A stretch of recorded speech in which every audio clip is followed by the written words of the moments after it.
within. You don't need to feel there's no one by your side. Everything you see is a gift you're given. Anywhere is home, and no one has to be alone. Hello, Land Before Time fans, and welcome to my review of the 9th movie in this franchise, Land Before Time 9, Journey to Big Water. Directed by Charles Grosvenor once again. God, this guy was here to stay, wasn't he?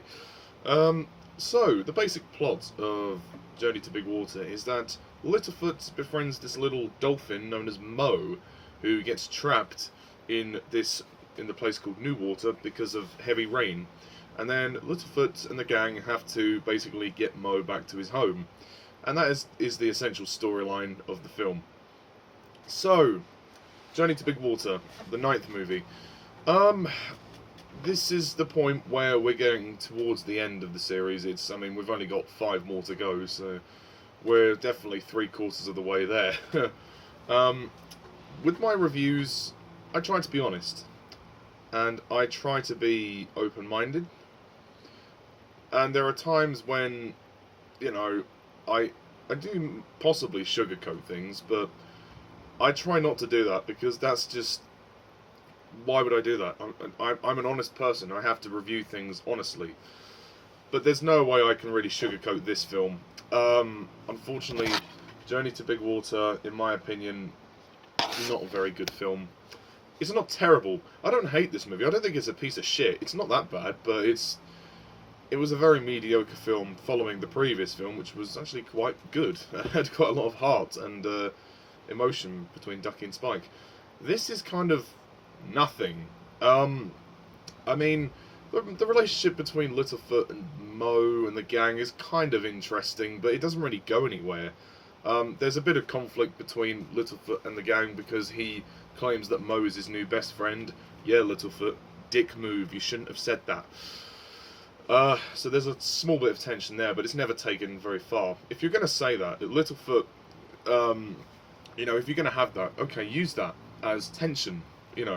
Have the others say, oh, how can you say that, as they do in the movie, how can you say that he's your new best friend, and after all we've been through, then they could have, like turned away from him. That would have been interesting. That would have been an interesting twist for the formula. And, why not make Mo a villain? That would be my idea. Make Mo a villain. Make Mo a liar and a cheat, and, someone who manipulates Littlefoot. But no. Yeah, the writing's a little lazy with this film. The story's just very thin. There isn't much to the plot. And I found myself getting incredibly bored watching this film. I found the film to be very boring. The pacing just dragged for me. I know this film has its share of fans, and, hey, that's fine. I'm not going to shit on you for loving this movie. If you love it, that's fine. My subscriber Anthony Ford likes the movie, so good for you, Anthony. But for me, I just couldn't get into it. The animation is good, and there are some elements of CGI as well. Like the very early stages of CGI, because this film was released in 2002. And, it looks okay for the most part. There's a scene at the beginning where Sarah and her dad are rolling a log. That's not bad, I suppose. This is worthy to note, this is Thomas Dekker's last appearance as Littlefoot, because his voice is breaking, and you can hear it in the movie. His voice is going. And he's struggling to kind of keep that childish demeanour about his voice. So, sorry, I'm just getting comfortable. I would have said this is the last time he gets away with it, really. You can hear it in his singing. He's struggling to sing. And that matter, the songs in this movie are just so forgettable. They do a reprise of Big Water, which they had in the 5th movie. Which that was nice. I liked that callback, but the other songs I couldn't care less about. Yeah, I don't even remember them. I think there's one called Imagine or Imagination. That was okay, and the songs do just come out of nowhere. There's no reason for them to exist. Why not give Mo a song as well? If you're going to have a song, give one to Mo. I mean, that being said, with Mo, his voice is weird. Who does the voice of Mo? I think it's actually Rob Paulsen, who actually voices Spike. He also voices Mo. Mo doesn't admittedly sound very childlike. I would have preferred Mo to have a more childlike voice. So yeah, that was disappointing. Anndi McAfee as Sarah, she's good. Kenneth Mars and Miriam Flynn as the grandparents are also good. John Ingle as Sarah's dad when he's there, he's good. Tress MacNeille as Ducky's mum and Petrie's mum. Jeff Bennett as Petrie is still funny. I like Petrie. Aria Noelle Curzon as Ducky, she's good, although her best performance I think was the previous film. So the cast are good. It's not their fault. I just think this one is very flat. I feel like they rushed this one out. There is a confrontation in the end of the film with a swimming Sharptooth, but really it doesn't make up for the rest of the movie's filler. I mean, the movie's filler. It doesn't go anywhere. The story is so boring, and most of the film they're just standing around talking about Mo. They're like, "What do we do?" You know, the first like 30 minutes of this movie, that Littlefoot is trying to convince the others that Mo is a real creature, and that goes on. And then they deliberate constantly about what they're going to do with Mo, like how we're going to get him back to the great beyond, or whatever it's called, his home.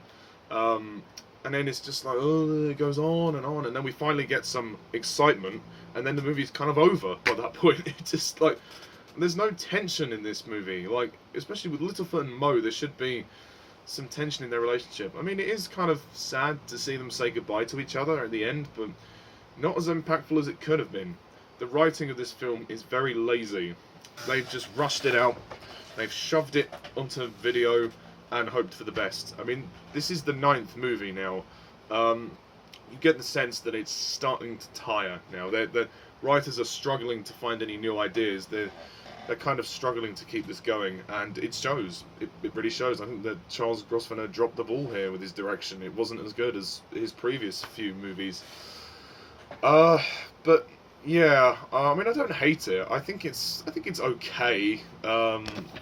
But there are some nice things to look at as well, and it's got some funny moments, but really it's not very good in all honesty. But that's just my opinion. So yeah, I'm going to close off this review by scoring Journey to Big Water a 5 out of 10. You don't need to feel there's no one by your side. Everything you see is a gift you're given. Anywhere is home. Yep, sorry guys. I know some of you might be disappointed in my rating for this, but I have to be honest. I'm an honest reviewer. I speak from the heart. I wanted to like it more, but you know, hey, there's 14 movies, so you know, it's not like it's a huge loss. But yes. So that's my review of Journey to Big Water. Stay tuned next time when we review the 10th movie, The Long Neck Migration. Woo! Or sorry, The Great Long Neck Migration. So that will be interesting. I believe Charles Grosvenor has directed that one as well. Blimey, this guy really, he stayed for a long time, he did. And goodbye to Thomas Dekker. Next time, Alec Medlock will be taking over the role of Littlefoot. I think with Tom Dekker it was the case of his voice, so they said, oh, you know, thank you very much, we appreciate all the work you did, but it's time to move on. We can't keep you. Unless they were prepared to age the character, there was really no way Thomas Dekker could have stayed on any longer. I think he'd been on since the 5th movie, so he's had a good, he's had a good 4 films as Littlefoot, I believe so. If I'm wrong, do correct me, but yeah. So, that's pretty much all I've got to say about this one. There's not much to talk about, because there's not much in the film. So yeah, next time will be the review of the Great Long Neck Migration. Until then, thank you all for watching, and as always, I'm Mr. TARDIS11. See ya.